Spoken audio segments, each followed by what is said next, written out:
Le fonctionnement d'un zoom H5 est plutôt simple. Premièrement, pour l'allumer, on regarde du côté gauche ici et on peut, en maintenant le bouton vers le bas, allumer l'appareil. On voit ici aussi sur le côté une entrée USB que si on connecte à l'ordinateur nous permet de l'utiliser soit pour transférer les fichiers de la carte SD, juste ici,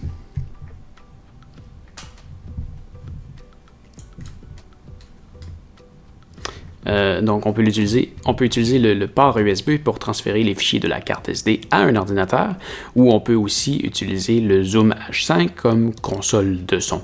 L'option apparaît à l'écran et on n'a qu'à choisir l'option qu'on veut au démarrage. Ensuite, on a un bouton de volume ici qui sert à réécouter les derniers enregistrements.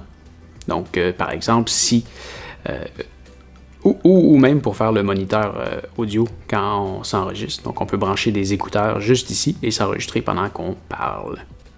Donc, si je viens faire un enregistrement ici, donc enregistrons quelque chose et qu'on arrête l'enregistrement, donc toujours avec le bouton Record, et bien là, si je peux le réécouter,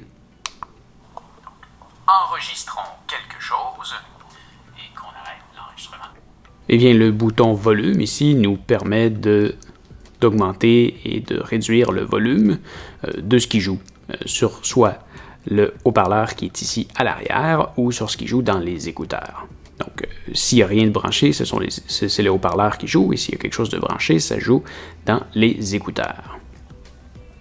Ensuite, de l'autre côté, on retrouve le bouton menu pour aller naviguer dans un paquet d'options, et on se déplace dans le menu à l'aide des flèches ici, comme ça, en montant, en descendant, et on peut entrer dans une section en enfonçant le bouton. Et on revient avec le menu, comme ça. Ensuite, ce qu'on va retrouver ici, ce sont les boutons pour gérer les entrées.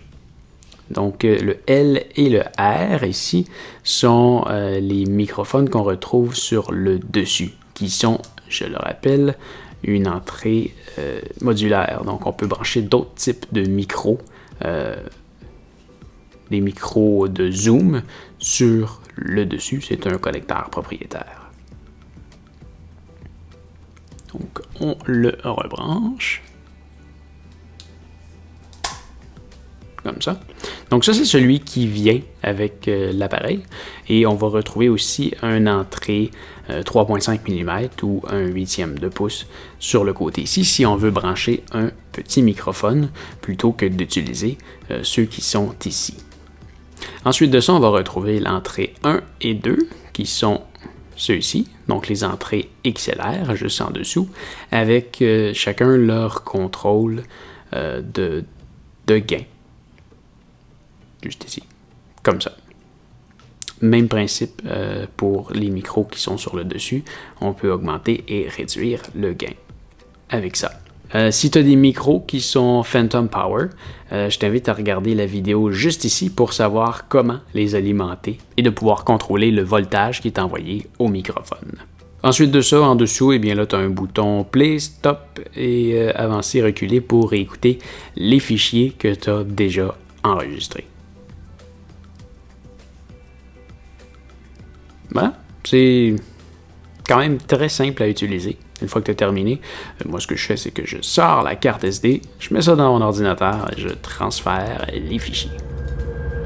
Ben alors voilà, ça fait le tour pour aujourd'hui. J'espère que ça va t'avoir aidé. Si oui, s'il te plaît, donne-moi un pouce en l'air. Si tu as des questions à propos de n'importe quel sujet, tu peux m'écrire dans les commentaires juste en dessous de la vidéo. Ça va me faire plaisir de te répondre et je vais peut-être même faire une vidéo juste pour toi. Alors, oublie pas de t'abonner. Et ce que tu vois en arrière, c'est ma chaîne principale. Viens jeter un coup d'œil à ça, tu devrais aimer ça. Salut!